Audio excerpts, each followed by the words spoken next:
millarai, amalung amaguida mumillarai.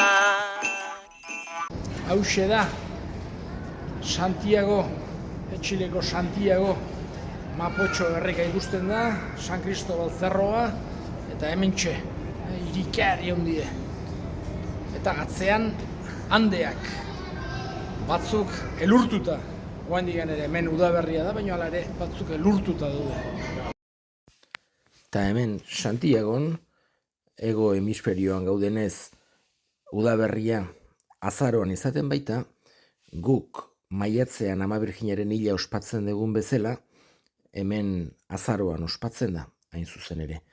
Eta hemengo kanta, gurearen oso antzekoa, guk euskeraz kantatzen dugu, beste batzuk erderaz, baino hemengo kanta oso antzekoa da, eta hoixe entzunarazi nahi nizueke gaurkoan, hemen nola kantatzen den.